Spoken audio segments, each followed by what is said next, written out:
Bonjour à tous les amis, j'espère que vous allez bien. Aujourd'hui je voudrais vous parler de Photoshop et des features en IA qu'ils ont, notamment Generative Fill qui permet de créer des images avec de l'IA. Alors on peut voir sur YouTube une pléthore de gens qui s'extasient sur plein de choses, et puis bon bah tu prends ton abonnement et t'essayes, et en fait bon bah c'est un peu de la merde. On va juste vous montrer les types de réactions et la réalité de la chose, parce que les youtubeurs sont très doués à essayer de créer de la hype sur pas grand chose.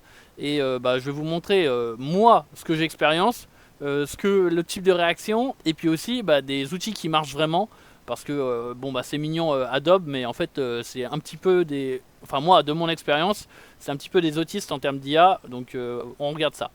Holy f***. I love it and hate it. I love it and I hate it. This is remarkable. It's absolutely remarkable.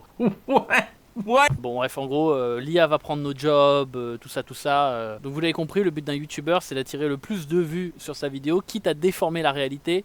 Donc voilà, on va prendre tout simplement, on est dans Photoshop, on sélectionne notre image, on a du coup une image blanche, et on va lui demander, Generative Fill, d'écrire quelque chose. Et on va lui demander, tiens, un truc de base, donc Peru Flag, donc c'est en anglais, parce que du coup c'est des modèles en anglais, donc ça t'as des meilleurs résultats en écrivant en anglais. Et donc Peru Flag, ça veut dire le flag du Pérou. Donc normalement c'est une bande rouge, une bande blanche, une bande rouge. Attention, attends, et with a lama. Allez. Donc est-ce qu'on va voir un lama? Est-ce qu'on va voir le flag du Pérou? On est parti. Alors, donc ça c'est la Bolivie, en l'occurrence. Enfin, le rouge, jaune, vert, c'est le drapeau de la Bolivie, hein. C'est pas le drapeau du Pérou. On a un drapeau rouge avec un espèce de lama. Effectivement, ça ressemble à peu près à un lama, ça pourrait être sur un drapeau. Ouais. Là, on est bien. Là, on est peut-être sur le... Ouais, au moins, c'est les couleurs du Pérou. Qu'est-ce qu'on peut dire? Attends, on peut demander le drapeau du Brésil. Brazil flag. Je sais pas si... On va regarder. Est-ce qu'il est capable de générer le Brésil flag? Voilà. Ça, je pense que effectivement, vu la qualité de leur IA, mais là tous les designers vont perdre leur boulot dans les... Oh, ça ressemble.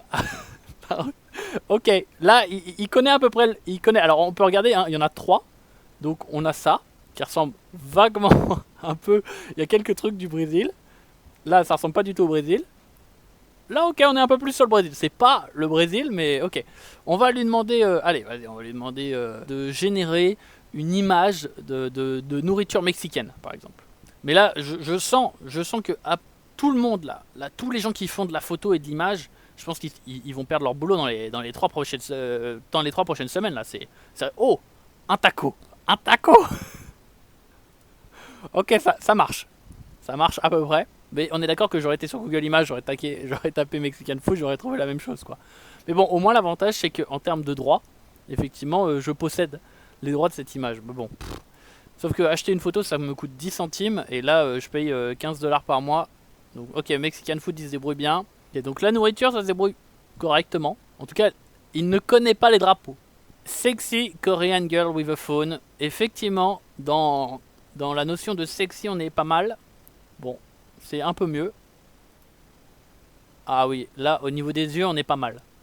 Donc vous pouvez voir, hein, là je pense que, à part celle-là qui ressemble à peu près à quelque chose, et sachant qu'elle a 2 téléphones dans la main, là on est pas mal, hein. Donc c'est vraiment hyper utilisable, vous pouvez voir, pour générer des images.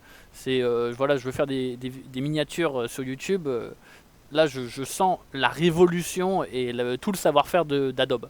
Et je pense qu'effectivement leur feature IA, elle est à l'image de la qualité de leur logiciel, quoi.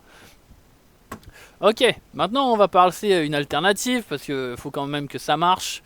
Alors, on a une petite appli qui s'appelle Microsoft Designer. Vous pouvez maintenant, en plus depuis peu, décider de l'aspect ratio. Avant c'était que carré. Pérou flag lama. Et ben voilà, Pérou flag. Déjà on a le drapeau du Pérou, on a des lamas. Alors, vous pouvez voir que ça donne généralement des styles assez cartoony. Par défaut en tout cas, on peut préciser qu'on veut un style réalistique, mais au moins bah, on a bien le drapeau du Pérou, on a bien un lama, On a en plus les petites montagnes du Pérou. Franchement, ça donne nickel. Allez, on est reparti. On va essayer, du coup, c'était quoi? On avait dit le Brazilian Flag. Ok. Alors ça prend un poil plus de temps, mais c'est un service en plus qui est gratuit de Microsoft Designer, donc on leur en veut pas. Voilà, le drapeau du Brésil, c'est bien le bon drapeau, il n'y a rien à dire là-dessus, donc nickel. Et puis du coup, j'avais mis quoi? Et là je précise que j'ai fait 0 essai, hein. Enfin je veux dire là je vous montre un essai, une image, un essai, une image. Bah voilà. Franchement, alors ok oui c'est un poil cartoony mais ça reste... ok c'est pas réaliste en termes d'effet. Mais on a bien qu'un seul téléphone. On a bien le style coréen un peu typique avec les joues, la couleur blanc, de la peau. Enfin, on est bien dans ce style, on va dire. Bon, bah, comme vous pouvez voir, c'est pas vraiment photoréalistique. Mais en tout cas, si vous voulez des images générées par de l'IA avec un aspect cartoony, le Microsoft Designer se débrouille vraiment très bien.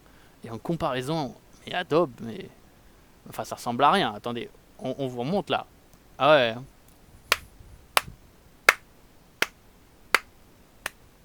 Bravo Adobe.